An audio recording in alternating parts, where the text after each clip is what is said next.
Happy to have everybody here this afternoon. Thank you so much for coming out.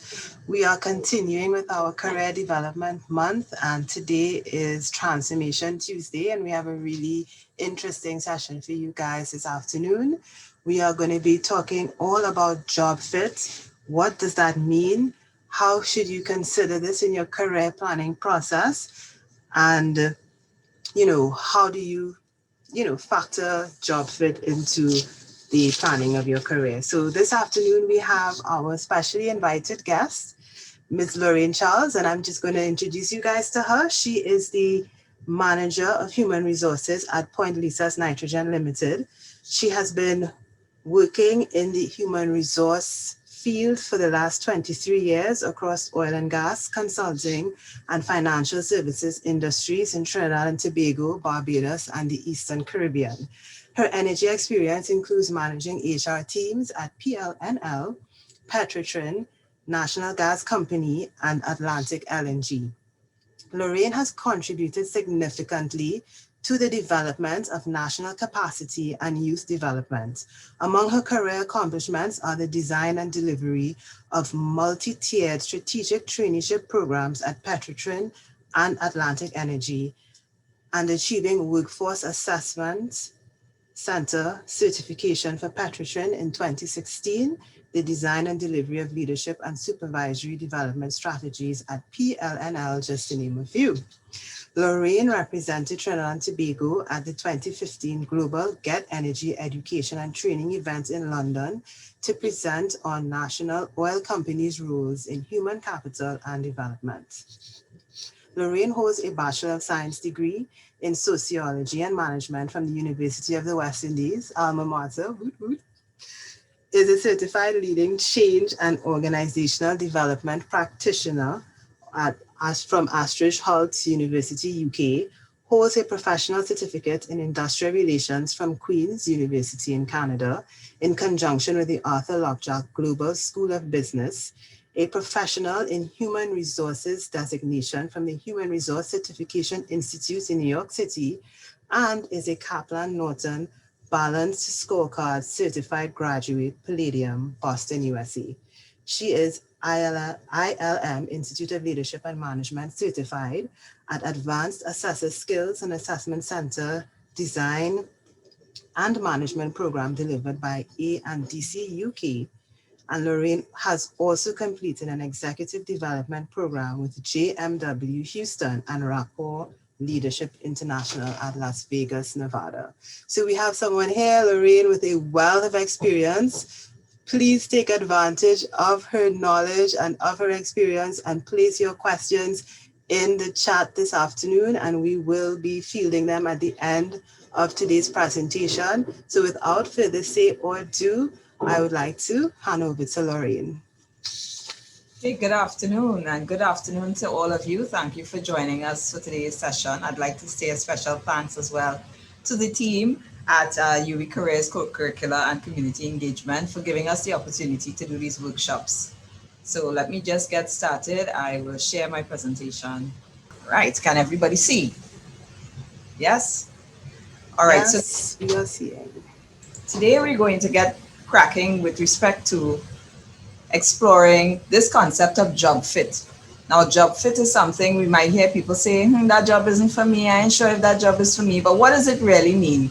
And when we talk about it from the perspective of career development, do we know exactly what do we mean when we think about our personality job fit? How do we explain what personality is?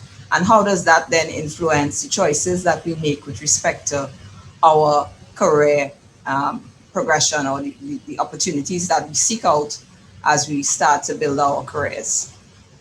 So just a bit about us. We are Point Lisa's Nitrogen, and Point Lisa's Nitrogen is a joint venture that is existing here in Trinidad and Tobago between Koch Industries out of Wichita and CF Industries from Deerfield, Illinois. We produce just over 2,000 metric tons per day of ammonia, and we are operating with the northernmost plant in the Point Lisa's estate, and our president is Mr. Fitzroy Harewood. So we're happy to be here to contribute to this career development workshop. Now, when we say redefining personality, how do people describe personality? The way I am, I think that's how I am sometimes, or it's the way that I think I am most of the time. Well, there are several ways that we can look at personality, and personality has been studied by many, many theorists. Amongst them, names you might know. You might know Sigmund Freud. You might have heard of Freud already. Freud says that personality comes from your underlying motive for things. Are you conscious of the way you behave? Is it something that is unknown to you? Or is it something that is happening subconsciously that you're not even aware of? Is that a way we describe personality? We have other theorists, like trait theorists, who say that personality is a combination of our behaviors and our experiences. And so we define personality as common ways of behaving, patterns of thought or behavior that we might display. That's a common way to define personality. Another way to define personality is in terms of what's our underlying motive. Why are we behaving this way? Is there something that's driving our behavior and that then manifests as a behavior for persons to see? So there are other ways, other theorists such as Maslow, who talk about motivation theories and theories that shape behavior. And then there are also theorists who say that our social systems, we are shaped by the environment we live in, we are shaped by the parents that we have, we are shaped by the nurture that we've been given, the environment that we've been raised in, the schools that we've attended, and those things also shape our personality. So there are many ways to define personality. And so today we will use a definition that combines all of these so that we have a better understanding when we start talking about personality fit of personality as a pattern of our thoughts, our feelings, and our behaviors. Personality in terms of the characteristics that make us who we are, in terms of our temperament, how are we with respect to our nature. It is also a combination of our life experiences, of our environment, of the culture that we were raised in. And we will be using all of these dimensions as we talk about different ways to measure personality, which is an important part or part of the journey that you're on your career plan. So just before we get into the actual assessments, I would like to discuss some key concepts. So we may hear people say that personality is a trait. I just use the word trait. What does trait mean? Trait means that this personality, or the way we're describing it, is a characteristic that is somewhat constant over time and constant in different situations. So we may find ourselves in a quiet place, we might find ourselves in a very outgoing space, but our behavior remains the same. The behavior that we display tend to be the same. And so we look at personality, or we express personality in terms of traits. And trait theories help to ground the measurement tools that we use as employers to assess where people are with respect to their personality and how then they will fit into our organization and within our teams and so on. So we'll have some more questions or some more examples of that later on in the presentation. And it's useful to understand the trait because the traits help us to predict how someone will behave in a particular situation. So you will find yourself going into recruitment activities and being asked contextual questions. If today was the last day of the month and you were responsible for doing so and so, and you found that at the end of the week, this information had not been gathered, how would you respond? What would you do? What would you do? That's a situational question that is tapping into what traits, what underlying behaviors will I see from this candidate? How will they be able to respond or flex to the situations that they are likely to encounter as they go to work? The second concept I want us to think about is that of identity. And identity is just the same way you would describe yourself. It's the way that I identify myself. It says who I am and what I am about. It is that definition of your goals and your interests and your talents. And similarly, for an organization, it is our ability to define ourselves in terms of the goals that we offer to the wider population. What are our goals? What is our mission and vision? What sort of stability do we offer? What sort of reward systems do we have in place to attract potential candidates? So these are some concepts that you have to keep in mind as we start talking about personality and fit, because we're going to explore that a little more in the next two sections. There's also the concept of differentiation. So just like not A-level statistics or advanced mathematics, which I did, and that was fun. Differentiation in terms of the degree of difference between your type and somebody else's type, or between your dominant types and your submissive types, your less dominant types. So you will have some resemblance to other people, and so we're looking for that degree of similarity. How similar or different are we between the two things? And finally, the degree of congruence. And congruence is that synergy, that fit between the individual and the place that they're considering for employment, that potential work environment. How well do the two mesh? How well do they gel together? Because this now will help us to understand or to choose between candidates. So it's always important for us to understand the degree of differentiation and the degree of congruence. And the final concept I want us to talk about today is the concept of preferences. Now, when we're talking about personality, preferences is really a preferred style.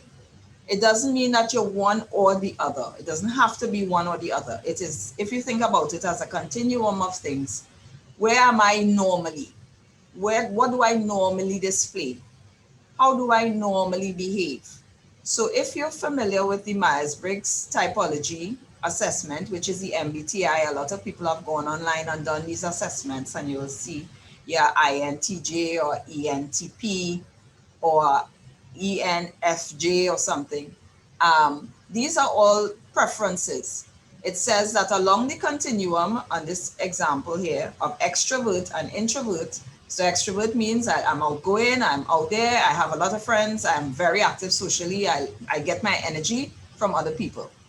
And introvert means I am a little more withdrawn, I might not be as interactive, but there's nothing stopping me from being interactive. I get my energy from myself. This is a continuum of preferences. Where do you normally fall? It might tell you that you fall on the boundary, down the dotted line in the middle of the graph, because it is actually saying that you are an EI. Depending on your situation, you might be extroverted, but you might just as well be comfortable working on your own. So when we talk about preferences, a lot of these assessments help us to measure our preferences, and they allow us to determine where we are on the spectrums of different measures. And so in this case, with the MBTI assessment example that you have in front of you, you can be an extrovert or you can be an introvert. You could be somebody who tends to sense as your means of gathering information, or you could be more intuitive and just have an innate sense of, I feel, you know what, I think I'm getting a sense that this is coming from here. So you gather your information in a different way. You could be somebody that makes decisions by thinking through it and going through a logical set of parameters, of going through a very scientific method of getting to a decision. Or you could be somebody that is a little more emotive, and you will look at the facts, but then you'll make a decision based on how you feel when you consider all the impacts and everything else. How do I make decisions? These are some of the things that this test will measure.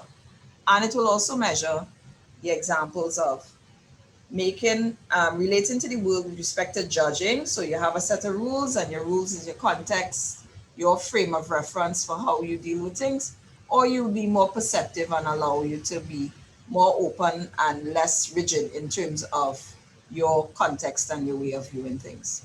So these are some preferences, and we would use these things when we do our assessment tools. So for you, the candidate, as you get onto job search, and in fact, you might still be new before you even start your job searching, when you are deciding on what courses you want to take, what majors, what minors, what additional experiences, exposures you're looking for. You would be thinking about, you need to think about your personality, because if you understand your personality, you'll be a more able to say, okay, what are the things that motivate me? What are the things that give me energy? How can I function in a role like this? If I were to imagine myself in this particular industry or in this particular organization, how would I function? How well can I respond to these environments? How would I function within this team? This team is comprised of a particular group of people or different people. How well would I fit within the team? Because what we all look for, or what we should all be looking for, is a quality of work life, right? We want work life that will be enhancing you, that will be enriching you, that will be helping you to grow and to develop into a better employee. Now, you don't want to put yourself under undue stress on what we call burnout. Burnout is a real thing. Burnout is, we've been discussing burnout quite a lot as we've been discussing mental health and wellness for 2020 as a result of the pandemic.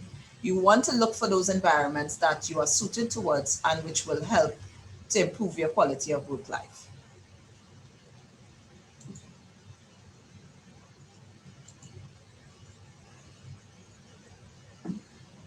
So I was introduced to SIGI, UWI's career portal, career development portal, and sitting right in SIGI was reference to this same model that I'm going to share with you today, which is John Holland's theory of career choices. Now, you could call him the father of career management because he created this model, and a lot of the career development sites actually reference this model on the back end to help build out their frameworks, career development frameworks. And John Holland was a a professor of sociology, and his theory of career choice is saying that for every persons will be more successful and more satisfied if they make the right selection of their career choice, if their interests match their environment. So we have this model that speaks to a hexagon with 6 sides. So he has realistic as one side, investigative as another side, artistic, social, enterprising, and conventional. And here, hence the acronym RISEC, which says that there are 6 different personality types and there are 6 types of work environments. And going around on the outside of the hexagon are the titles of the 6. So if you were a realistic personality,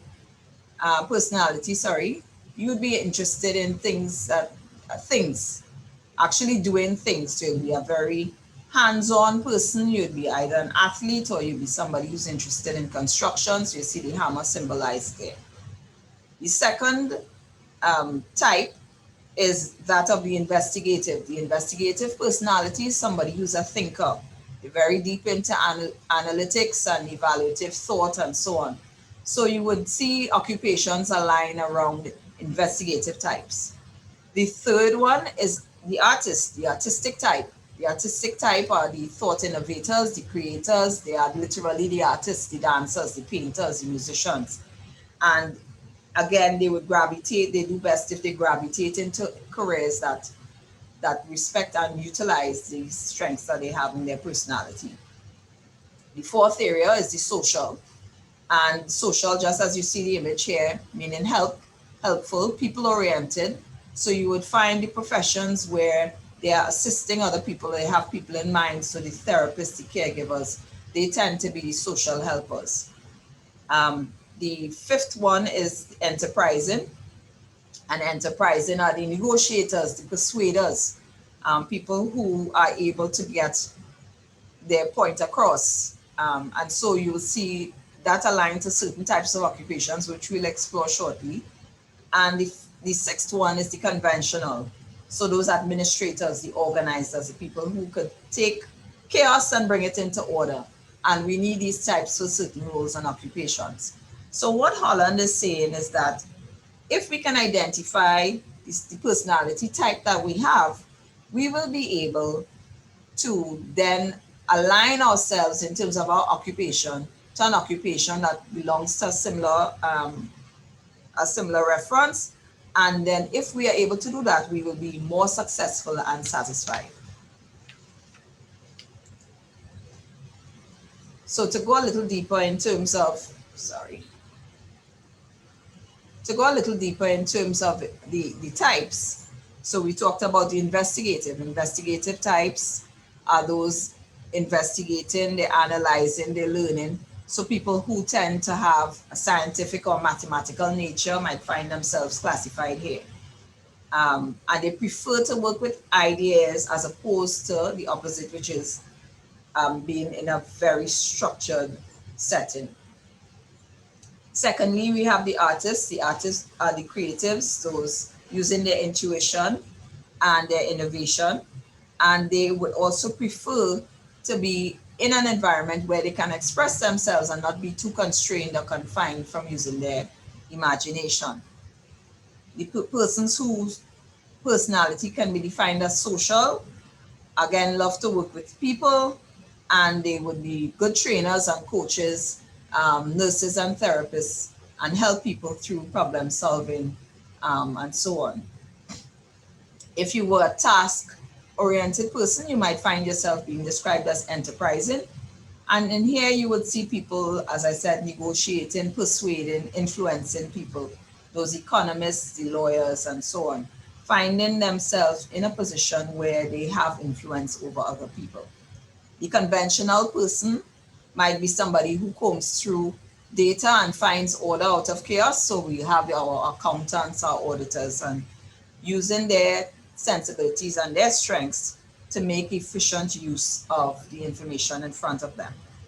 And finally, the realistic person are those athletes and hands-on people. So construction workers, skilled tradesmen, craftsmen that have that hands-on ability to disassemble something and restore it. You know, you might look at a craftsman disassemble something and he could remember the exact sequence of things that he did to take this apart so he could put it back together. Not all of us are blessed in that same way. And so you will find that realistic personality is more suited to these types of roles. I also wanted to introduce you to another personality model, which is the Myers-Briggs personality model. I'm sure many of you have seen this online. From these 8 types, you have at least 16 personality subtypes. So we talked about the continuum. So extrovert is the opposite of introvert. The sensors are the opposite of the intuitives. The thinkers are the opposite of the feelers. And the judges are the opposite of the perceivers. Now, what this means is that along these 4 dimensions, you can have 16 possible combinations of this. As an individual, once you do your typology, you would be able to see yourself, and there are a lot of tools that help you to understand, okay, if I was scoring as an introvert, what does that mean? How do I relate to other people? What sort of environments work well for me? Well, in this case, we look at the introvert. It says we like to work alone or in smaller groups, and you like a deliberate pace and to focus on things one thing at a time. Now, depending on the environment or the industry you're going to, you might find that it's sometimes difficult to get all of these things. So it doesn't mean that being an introvert is a bad thing. It means then that you have to learn how to adapt to the industry or to the environment that you're in to be able to deliver on the tasks that you have.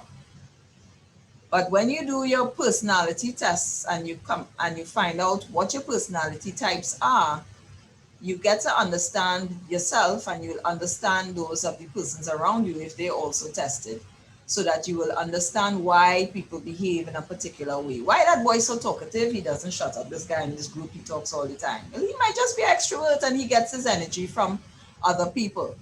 Or you may have somebody who is very, very strict and down to the letter about things. They have to do things in a particular order. They have to do things in a particular sequence.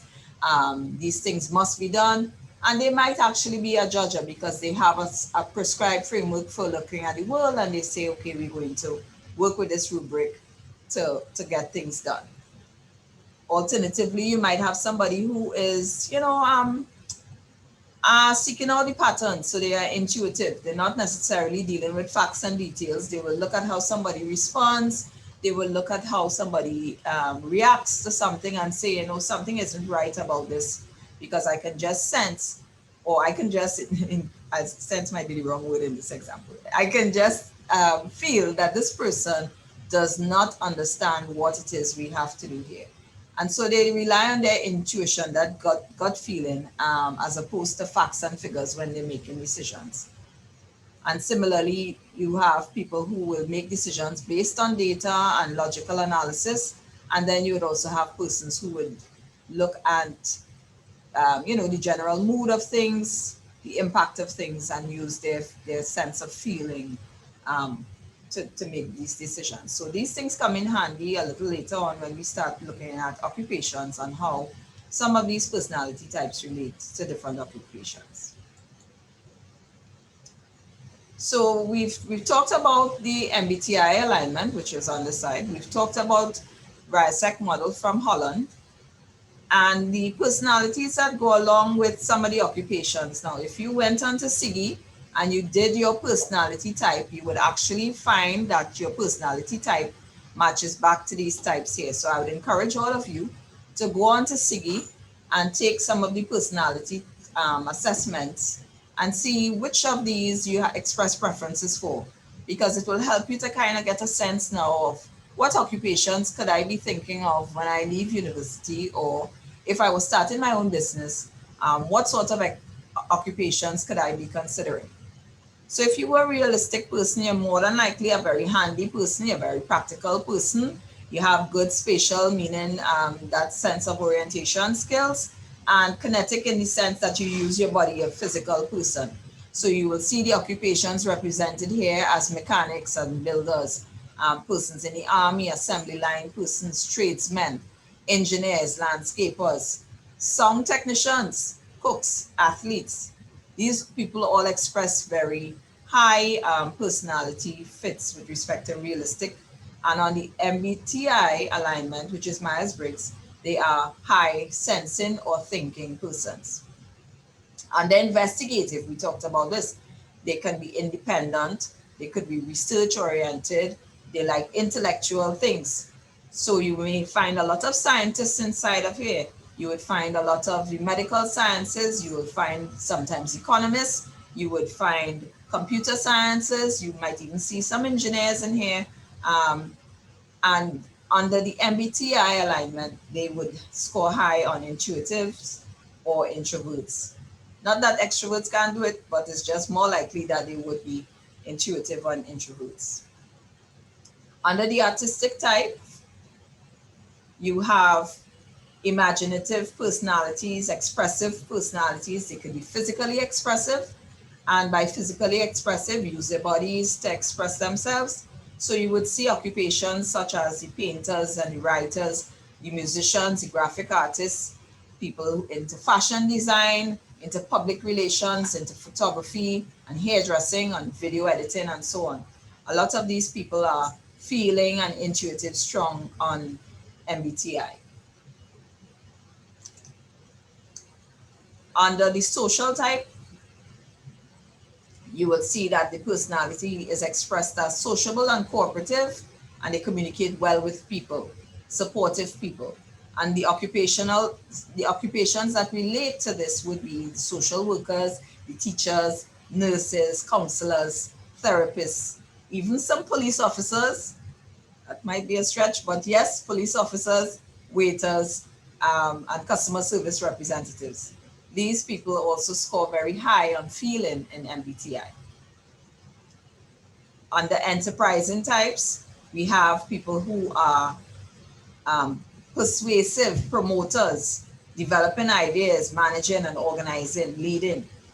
And under here, we have a lot of occupations that fall, such as sales and marketing. So you have party promoters, you have these event promoters, you have lawyers, you may have real estate persons, persons in politics, easy one to see, journalism, sports or music promotions, travel agents. They tend to have very high enterprising scores, and they tend to be extroverted and persons who have sensing defined for them in MBTI. And the final one is with respect to conventional. So under conventional, we have that they are practical and efficient in terms of their personality. They have a great attention to detail, to record keeping, to money management, and so on. And these occupations that align with this are the auditors and the bankers, the accountants, administrators of things, event planners, librarians, persons in supply chain or in materials, and computer programming, particularly computer operators. Again, the MBTI alignment is around sensing or thinking or judging. So when you actually go through, there are many tools available to you, and you can use any of them. You can use Siggy, which I went on, as I said earlier today. I went on to that today. And Siggy will actually tell you which of the 6 dimensions represents you in your personality. And from Siggy, you can actually also use the occupational links, occupational directories, to look up different occupations, and from that see the skill inventories. What kind of skills do I need? What's the outlook for this job? How does it translate in terms of the salaries or the demand for the job? What are some of the job titles that represent under this job? And it gives you a way that you can start your job search in a very real and practical way. I've included this link, this list of online assessment tools, because I wanted you to be able to go onto different sites and have access to many different, there are many different free sites as well, where you can go and get more information about yourself. Because the more you know, the better you are, and I think the better you're prepared to really build your own identity. You know, we talked about identity earlier. It's that creating your own identity, being confident about who you are. When you go into a recruitment process, you're there to sell yourself, and if you can express the strengths that you have and the interests that you have, you would be more convincing to an employer who is looking for the best possible candidate.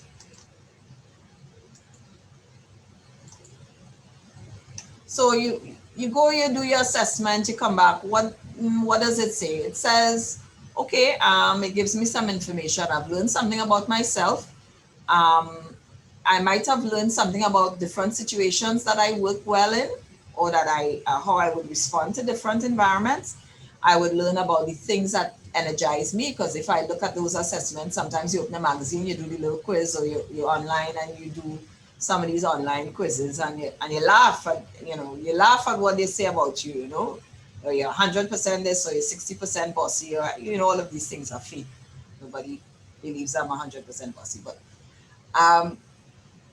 it says, it gives you information about the things that you're passionate about and what you're really good at, because now these things help you to impact those levels of fit that we're going to discuss. So when we talk about career fit, it's a number of levels of fit. We have the fit with the organization. So can you identify with this organization as a place that you would want to be associated with? There's the fit within the group or the team of persons that you have to work with. There is the actual fit with the job. So you are going to be a part of an organization, you're going to be part of a team, but can you actually perform the job? And we'll explore that a little more as well.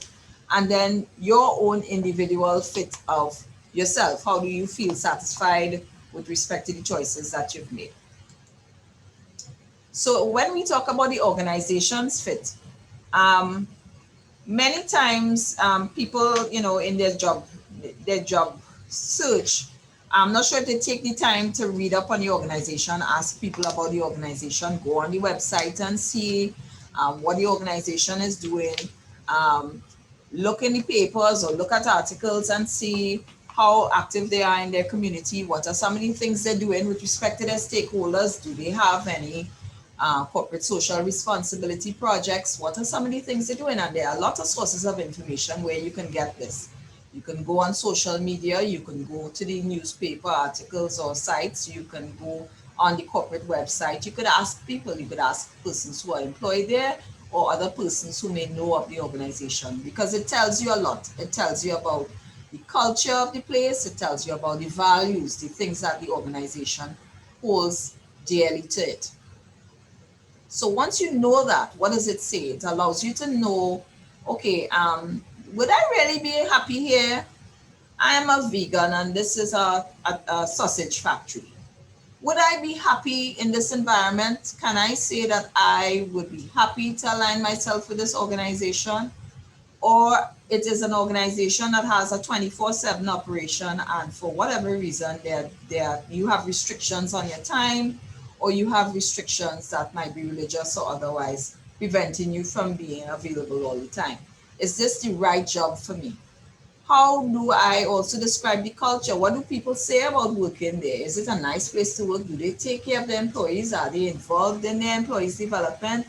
Or is it very rigid and mechanical place to be? Is it this? Is it a positive environment? Is it a difficult environment? These are things that we need to do the research and explore so that we can find out from persons before we make another move, which the second move would be to put in an application. So once you've gone through some of that and you actually now start thinking about if you've been successful in the job search and you are either an applicant or you're being considered for a role, we as the organization have to think about the fit that you will have with your co-workers. Will this person come into the organization and be a fit in this environment? How will they behave or perform in a group situation? Will they be disruptive energy in the organization, or will it be a positive disruptive force where we need a young and vibrant person, so we may put in somebody with a slightly different personality to engage the team in a different way? These are all considerations that we have to make in a recruitment decision when we're talking about the right fit for you for the job. And then we also have to look at the culture of the person that the person brings to the team and the culture of the organization. I remember once when I worked in Barbados, I worked for a very conservative Big Four audit firm, right? And by conservative, they didn't want us to have natural hair. They did not want people with tattoos. They did not want outlandish people because their defense was that the clients wouldn't like it. Their clients don't like it. And as a result, it was this very ultra conservative environment. And lo and behold, we had visiting from the UK office 2 persons who came as directors. They were here for a project for a few days, and everyone was excited to see these persons. And when they came, one of the girls had a tattoo that started from the back of her ear on her left side and went all the way, I guess, across her body and down because it emerged on her right ankle, right? And it was so traumatic to the partners because they had never imagined that somebody like that could work in the environment. The culture of the 2 places was very different. And so what was ultra conservative in one territory was totally not even part of the culture in the UK office. So when we think about person to person fit, these are the things we're thinking about. What underlying biases might there be in this recruitment process? What are some of the things that people will rebel against? If you're going to work into, we had the case a couple of years ago in a financial services institution with a young man with his hair in twists, and he got disciplined for it because he had been spoken to about it several times, and it ended up making national news for alleged discrimination. But these are things that we ask ourselves, what are some of the unconscious biases that we have to factor into or avoid as we go into recruitment decisions? And for you as an applicant, what are some of the things when I'm portraying myself as my best possible self, what are the things that I'm going to ensure I fit with the organization and their values and their opinions? Another aspect of fit is your fit with the job. And this is a very important part of your fit conversation with respect to what is this job actually demanding? What are the things that I'm being asked to do? Do I meet the job description, which is what you would typically see in an advertisement? It would describe the job, it would describe the duties and responsibilities, and the job specifications would be the things that the applicant must have to be able to be selected. So a job specification might also include things like a physical test. I might be going to be a fireman and I might be required to lift 50 pounds on a ladder. It might mean that as an operator, I have to work at heights. Am I comfortable working on heights? It might mean as an operator, if I'm an offshore operator, I have to travel in a helicopter and I have to be able to dive in the sea. Those are things that are requirements that would be stated in the job specification. And if you have some sort of tumultuous fear of water, of heights, or so on, you have to pay attention to the job description and job specifications. Otherwise, you could find yourself in a space where you've applied for a job that you're really unable to do. The second part of it, in terms of individual fit, is with respect to your knowledge, your skills, and abilities, what we call our competencies. And again, if I went on SIGI as I did today, SIGI allows me to look at 6 categories of skills to identify which of these I'm very good at and which of these I'm not so good at or not good at all. And this will again give you a sense of your perspective of yourself, your identity.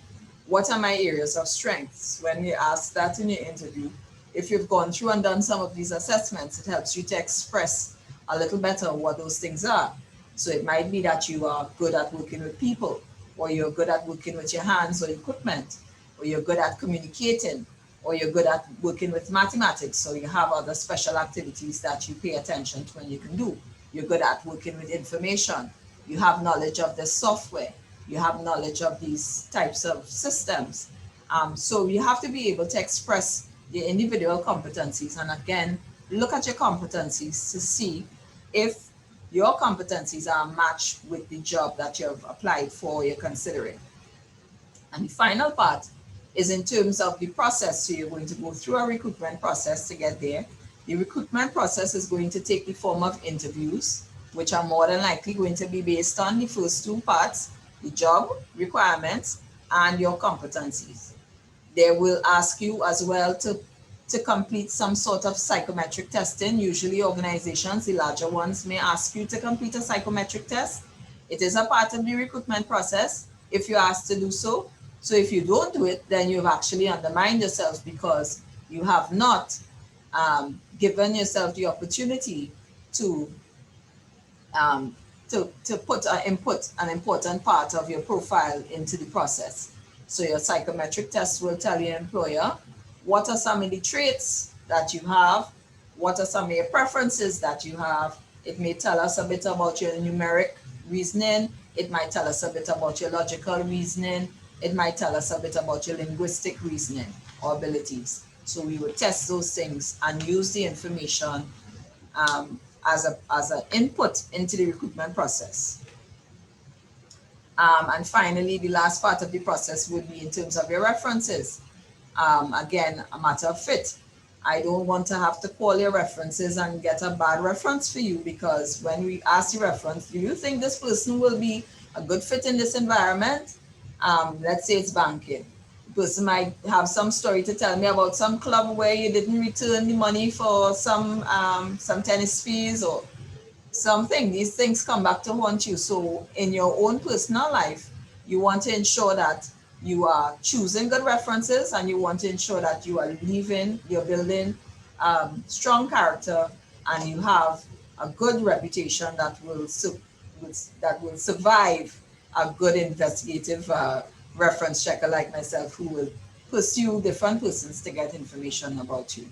We also do background checks. I'm not putting that here, but I'll make the comment about it, because if you're successfully passed through this whole process, we may actually also do a background check on you. Your background check could include your social media your presence. When we do your social media presence, we see you have a set of posts about war, you might have a set of racial posts, you might have some political posts, you might have something about drugs, you might have yourself drunk in a video down the islands or somewhere that is totally inappropriate for the image, the culture, and the values of the organization. So these things also work against you, and it's something that you have to be conscious of and manage when you're on your job hunt. And so this is my final slide, and I'll just use it to summarize where we've been today. we find that that personality job fit happens when we understand our personality. So in terms of our wants, our interests, our values, our own drivers, the things that energize us, the things that give us go ahead in terms of your career. And when we find a place that matches that with respect to their culture, their style, their values, their reward systems, the things that they appreciate and that they reward, the brand that they're building and the reputation that they want to have. When we have that alignment, that's the first part of job fit, because that allows us now to go on to the further part, which is how do we get you to perform? The performance part comes when your competencies in terms of your knowledge and skills and ability, your education and experience match the requirements of the role. And so we have performance. And if we go back to what Holland says the most successful, the happiest people are the people who are both successful and satisfied in their career choices.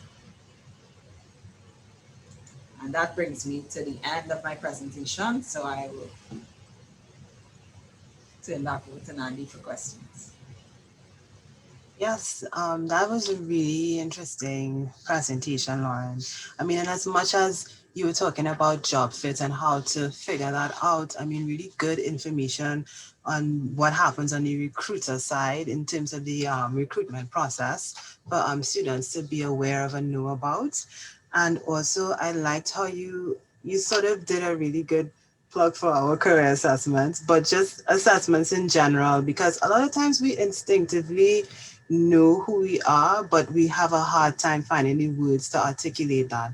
And that's what these assessments help us to do, as you said in your presentation. It gives us the language to describe who we are that will make us more articulate in an interview, you know, if they were to ask what are our strengths, what are our weaknesses. So I think it was really informative and an amazing presentation. And we have some questions from students. So I just want to dive right in. Sure. And the first question is, do you think that companies are more likely to hire a person of a particular personality type? I think it depends on the company. Now, regardless of your personality type, it doesn't debar you from anything. Anybody could be anything. I'm a firm believer that anybody could be anything. It just means you have to be willing, you have to have the drive, and you have to be willing to put in the energy and the hours to make it happen. So it might be hard to believe I'm an introvert, but I am. I am now trending EI, but I am not necessarily the most extroverted person. There are environments when I'm extroverted, and there are other times when I'm very happy working by myself, or I'm very happy working very quietly in a team with other people, and I contribute well. But over time, I have learned how to be more extroverted in different things. So I do say that with respect to some companies hiring for particular personality, I would say it depends on the industry. There are some industries where you will find a natural propensity of a certain type. So you will find, if you look at sales and marketing, you must find more extroverted people in there, because it is something that the job demands, that they go out and they have this personality and they promote the brand and they're very brave and engaging. That's a requirement of the job. So it becomes that way, but I don't think people go about necessarily saying, okay, well, this is an introvert, so I'm going to throw them out. As the introvert, you have to be 10 times the extrovert, but you could be selected. There's nothing stopping you from being selected. Right, which actually kind of brought me to a question I wanted to slip in, a question of my own, which was how far should you use a personality assessment or a career assessment in general in terms of selecting a job versus, you know, wanting to come out of your comfort zone and challenge yourself? Yeah. It all depends on I guess, the job, right? Because there is the risk of ill fit is really yours as the candidate, right? The worst thing that could happen is that you go there and you're unhappy and you don't stay. Now, you don't want to have that repeatedly happening to you, because then it impacts on your career history, right? But you want to be able to say, okay, I can't stretch myself and challenge myself, but you have to prepare. Like everything else, you have to do the work, right? And you have to be willing to put out the extra effort to make it happen. So you can use it to inform yourself in terms of research that you have. But if a good opportunity comes along and you think you can do it, then by all means, definitely apply yourself and try. Awesome. Another question was, do most human resource departments in Trinidad utilize the MBTI to select potential candidates? Well, you have to be trained to use the MBTI instrument. I know there are a lot of free instruments out there. So I can't speak to what all the HR people are using, but I know we use psychometric testing, which is slightly different to the MBTI, um, particularly for recruitment. And the difference is that for a test to be used for recruitment, it has to be repeatable and it has to be valid. So the questions that we pose to the candidates need to be, to some extent, repeatable. And if I tested you this week and next week, I should get similar results. It mightn't be exactly the same results, but it needs to have those two things. And so the MBTI is more of a development tool that I might use if you're already inside of the job and I'm looking at profiling the team, to see, well, what personalities do we have on board of these 16 types, how are we split up? And usually it's about 5 of them in one type and the rest kind of randomly distributed, right? Right. Um, but we use that to see how the teams interact. So it is more of a development tool, but we do use different psychometric tests for recruitment purposes. And I guess it all depends on your budget and what industry you're in with respect to the Okay. test. Okay. So I guess a follow-up question would be, how common is psychometric testing in general here in our labor market? And it's not a test like a UE test where there's a wrong answer and a right answer. I don't know if you could speak a little bit more about psychometric testing in general. Yeah, sure. Again, is I think it's more industry specific in Trinidad. I know the financial services do it. I know that we do it in the energy sector. Um, I'm not sure to the extent that manufacturing, for example, will do it, or agriculture. I guess it depends on the size of the organization that you've applied to. But with respect to the psychometric tests, you would um, you would actually do the test. What is the second part of the question, Andy? Sorry. Just in terms of, how, I guess, how common, and it being something that students need to not necessarily be afraid Right. of. To Yeah. prepare for. Yeah, you can't prepare for a psychometric test, right? It's asking you, remember on the continuum we talked about, is going to ask you questions. You could find that we ask basic numeracy skills, basic literacy skills. We might ask preferences. So do you prefer this environment versus that environment? Do you prefer this versus that? So we call those forced choice questions where you have to choose one of two things. And what the test does is it modulates across the questions the number of times you've taken this type of answer versus that type of answer. And it gives us back a profile of the candidate. So there's no way that you can cheat the test. If you try to cheat the test tells me this person is cheating the test because the modulation across the questions is going to say this thing is way too high. This person is definitely trying to give you answers they feel you want to know. So there's expected to be some natural predictability about it, and the test gives us a sense of if the persons are being honest or not. So you can't prepare for the test. Your best preparation is to be aware of yourself and to have that understanding of your identity. Right. So another question from a student is the topic personality fit for the company or job a good point to raise in the job interview? It might be.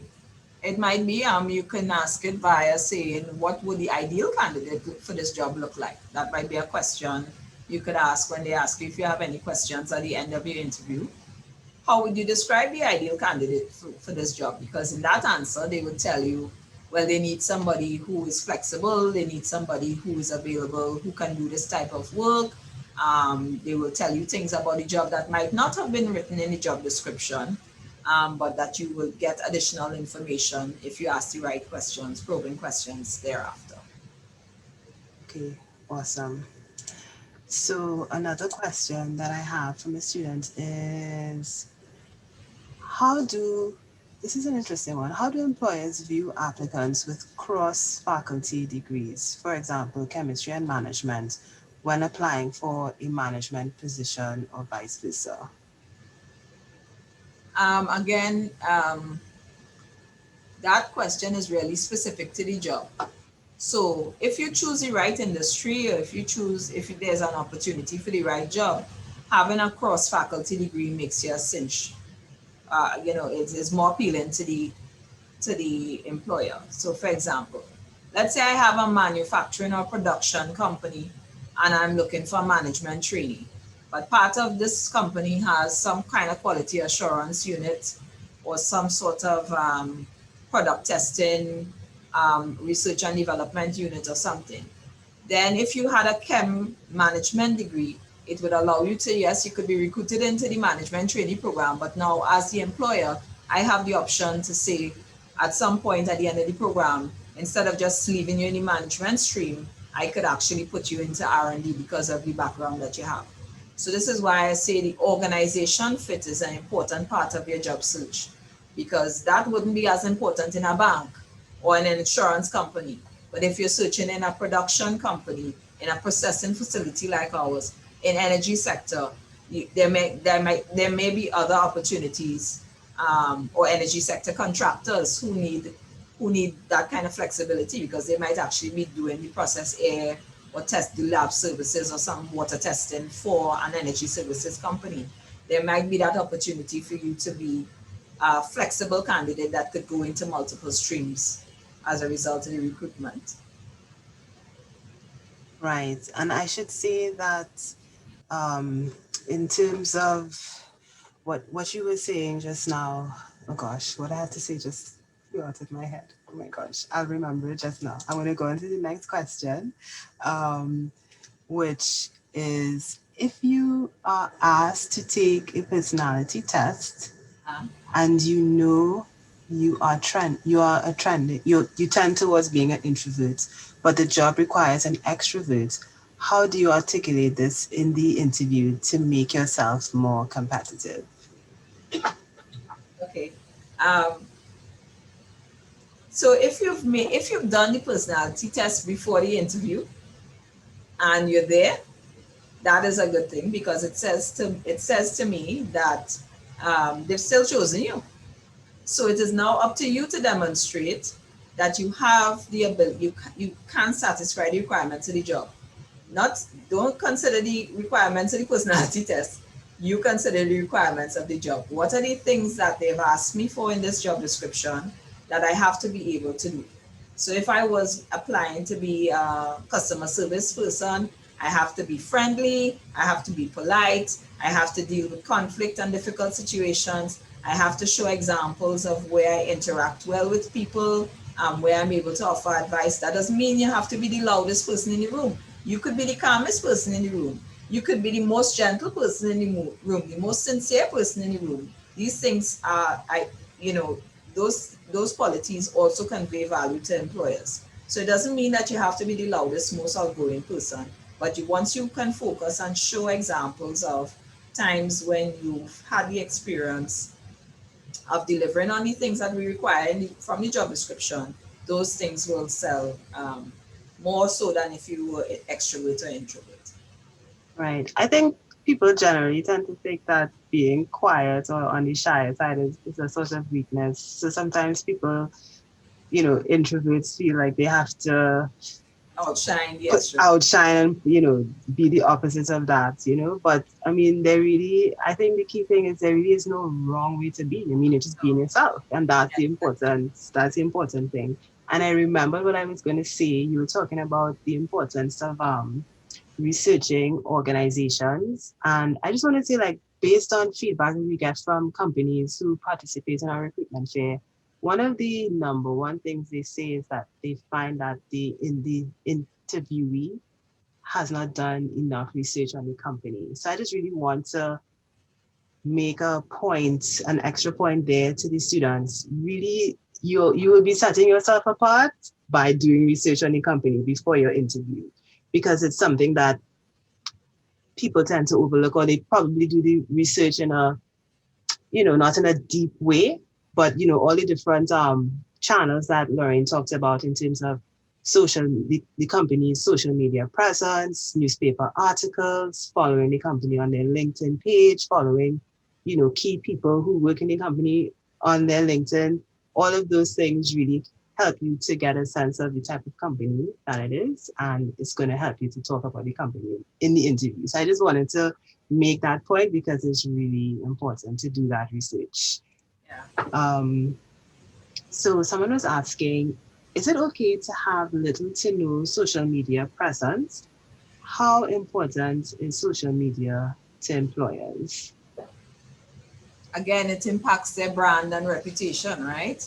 So to the extent that your social media presence can be positive or offensive to my brand and reputation, because you're now aligned to me as an employee. And so we've all seen the memes and the like the KFC worker who was making videos on social media. We've all had those videos shared to our phones. Once it gets onto social media, it could go viral, and then you're impacting your company's brand, especially if you were already employed there, perhaps wearing the uniform, driving the people van, easily identifiable as an employee of X. So I would say that it is important to manage your social media profile. If you go on my social media profiles that are not not my LinkedIn profile, all you'll see is cake, cookies, and some little stale jokes from my brother that I share from time to time. But it's not something that you will see me on a soapbox having any political stances one way or another, because it is important to manage my social media presence. So I would say to you, as potential candidates, to always be conscious of your social media, because when we do a background check and research, we see it. We see the marijuana posts with how much weed you could smoke for $1 million. We see the posts about the meme about if you would hit your boyfriend for this amount of money. We see all those things. Those things come up in your social media profile. So, you want to stay away from that, because it's a very competitive environment for jobs. And if it came down to passing your background check or not passing your background check, you could be doing yourself a disservice from that. Right. And you would say it's pretty routine now for HR professionals to check social media Yeah. of potential candidates. Yes. For sure. Okay. It's part of our reference checking process now. Right. Hear that, guys?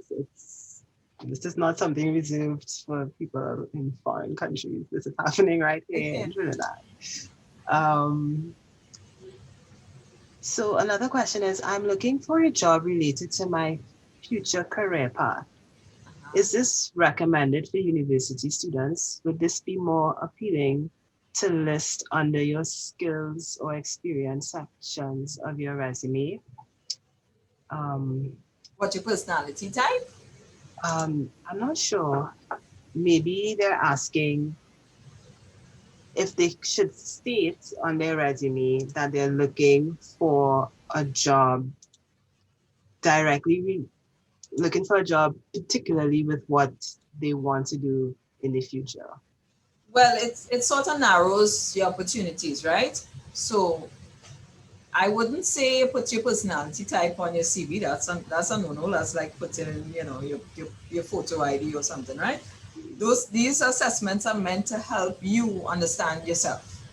And if the employer wants to validate your personality type, they would probably administer their own psychometric instrument to do their own testing and see if there are things that come up as flags for us in the interview process. So we would probably do it before we interview you, so we could ask particular questions and clarify things with you.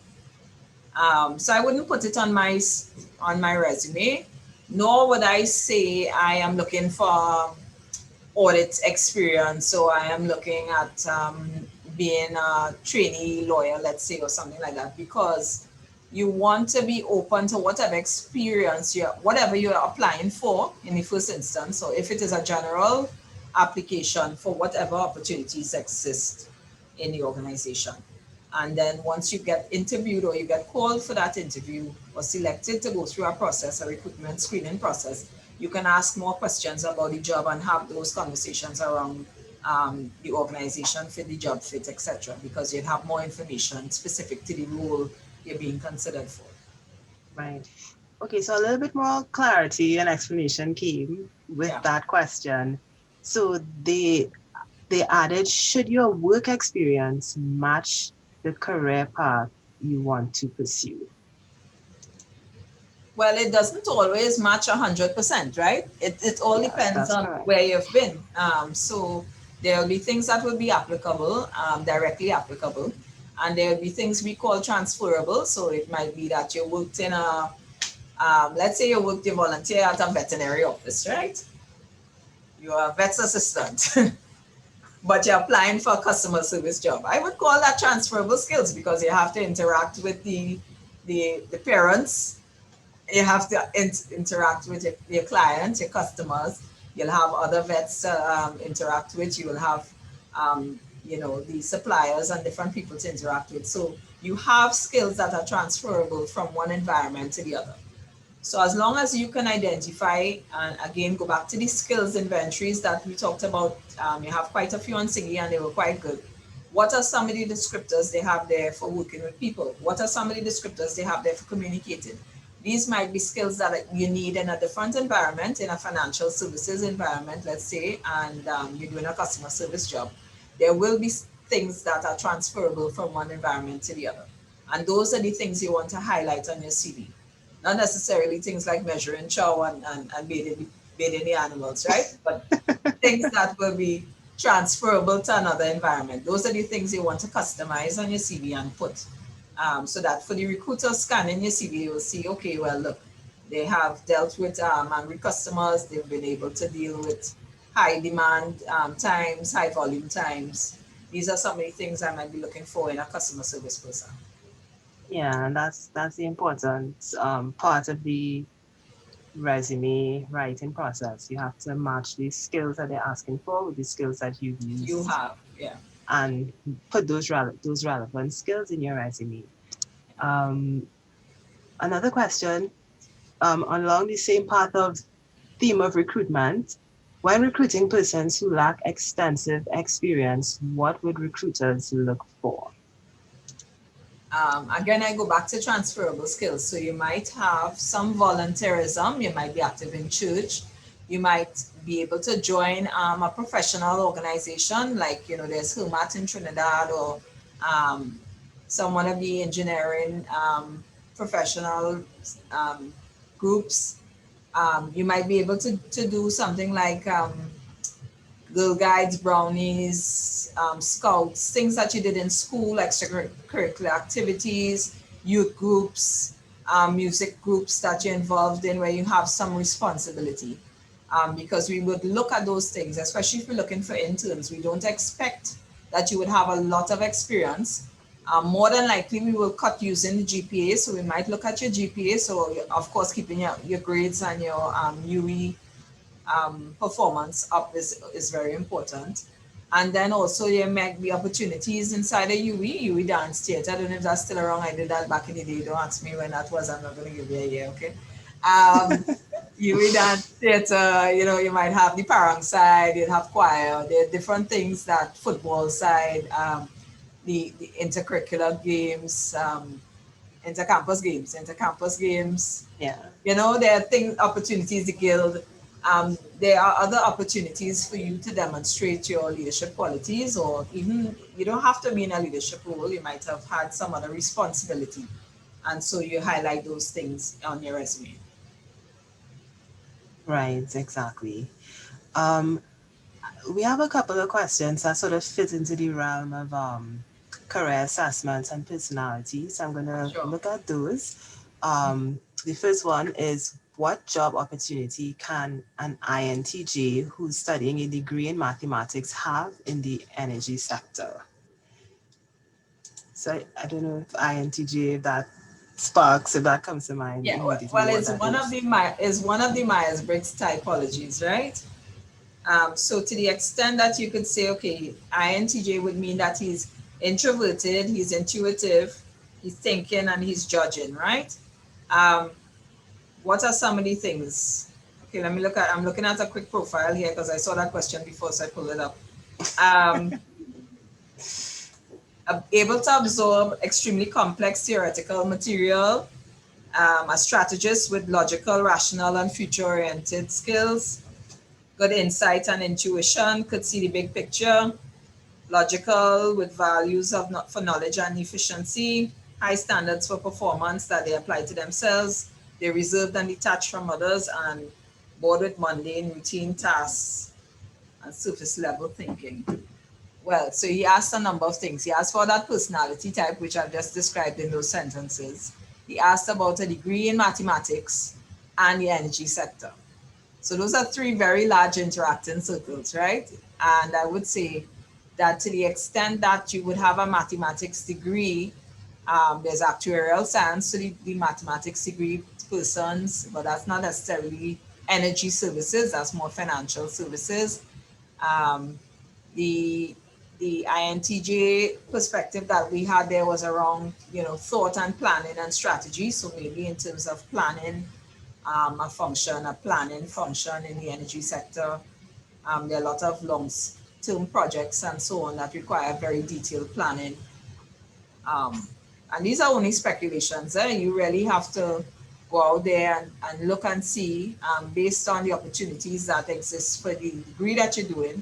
And even beyond the degree, sometimes you might get into an internship program that just recognizes a first degree in social sciences or so, um, it doesn't matter the discipline.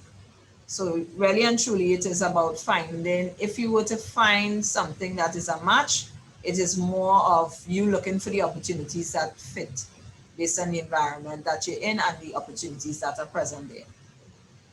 Yeah, and what I would say is that's why it's good to do the career assessments, because those circles that Lorraine talks about is like, think of it like a Venn diagram. So you have your degree, you have the labor market, you have your skills, you have your values, your personality, all of those things, your interests. And where all of those circles meet, inside of that circle are the options in terms of what would be the best fit for you career wise. So the more information you gather is the more you're going to get closer and closer to that job that allows you to be satisfied and fulfilled in life, and happy to come to work. It's not going to be perfect. It mightn't hit all the circles, but the majority of circles, some people, they're that lucky.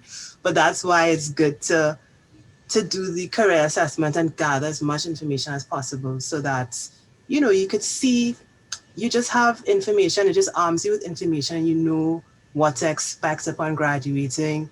In terms of the job market, in terms of what you're interested in, you're just better informed, and it's less stressful that way, instead of sort of being frustrated and wondering, why can't I find a job, or why is it not working when I apply to different areas and things like that. So that's why we really encourage students to do the career assessment. Another question is, what if you fall in more than one category when doing a career assessment? For example, being investigative and social, etc. Um, so if you read up a bit about the assessment tool, and I have given you a link to hollandcodes.com, which talks about the tool, it actually says that you might have a dominance in not just in one area, up to three. Some people have up to three areas that that that they fall as strengths in more than one area. So that's a normal thing. And to the extent that there are little niches that you could get into if you have multiple dominant areas of dominance. So for example, you might be, let me see, investigative and social. Investigative and social is a nice interaction because you're both scientists and now you're also caring for people, right? So it might be that you're some sort of psychologist, you're building out a new theory. It could be that you are some therapist doing some groundbreaking work with respect to some new form of therapy. It could be that you are um, helping people, but using science or medicine or something else. So there are opportunities to overlap in the things, and that's a normal thing. It's also normal to have multiple preferences. As I said, I trend E and I on a Myers-Briggs. I could be one or the other depending on the week, I guess. But it's a normal thing. So all it helps you to do is to understand yourself, and it certainly broadens your perspective with respect to finding other opportunities. So you're not limited to one sphere or the other. You could look in multiple areas for something that fits. Exactly, because I mean that's the case with most of us, right? We have multiple interests, and sometimes people switch, careers, they Yeah. switch fields, they just, they Yeah. make some big changes, and they just make that transition. So, it's okay to have multiple interests and to feed that in terms of what you want to do job wise. Yeah. And our final question, which sort of goes back to recruitment, what is the best way to apply for jobs, internships included, and set ourselves apart during the current pandemic? What are your That's thoughts on deep. that? Wow. Well, there are multiple ways. You can do the scattershot theory, which is to just send out applications and hope somebody responds. Of course, you have to expect that there will be a lot of tears there, and you'll feel somewhat dejected if you don't get responses. So I'm never really a fan of that. I would say, if you go back to the diagram I had with the circles when we talked about job fit, start thinking about the types of organizations you want to work in, and it doesn't all have to be energy sector. There are a lot of other opportunities. There are a lot of people who are creating their own opportunities. I'll give you a personal example. My sister, who is extremely, I mean, she just amazes me all the time. She had a 4.0 GPA out of a US university, right? She did IT. And she's very introverted. Oh gosh, she can't tell anything. She's like, oh yeah, I don't know. I never know, I don't know. I'm not sure. Never sure. Never sure. She can do anything. And she worked in a job where she was an IT support person for a number of years. She got laid off from that job, and she's now started her own business. And it's something that she was always interested in, with respect to being creative, because she's very creative. And so her business is around that, creating products and personalized services, personalized products for people. And she's been doing that very happily for almost 2 years now. So it is something that I would say you have to really be prepared to explore all the avenues that are open to you, and make the best out of whatever presents itself. I think I was going to say I think that's a good place to end, but a question just came in, which I think maybe we could answer. Is there a place or any specific advice for a chemistry major looking at a career in industries such as PL and L? Okay. Well, for us, as I said, we are a manufacturing facility. We produce ammonia. So with respect to chemistry, there are two areas that we look at chemists or persons with a chemistry background. Um, but it's chem and process engineering, chemical and process engineering. And in that case, they would be part of our technical services team as a chemical and process engineer looking at the controls in the plant and managing the production process. And the other place that we would look at a chemist for would be for our lab. So we have a quality assurance lab that does testing of the product to ensure that it's within specifications. So if you are thinking about a processing facility like ours, those would be the areas that we would typically find chemistry majors starting out on their career here. Hey, awesome. So, guys, that wraps up our presentation. We just really want to thank Lorraine for taking the time to talk to everyone here. And of course, we will make the recording available for those of your colleagues that missed it. We really appreciate the information that you shared with us this afternoon, Lauren. It really was very interesting. It was an excellent session. Thanks for having me, and thank you.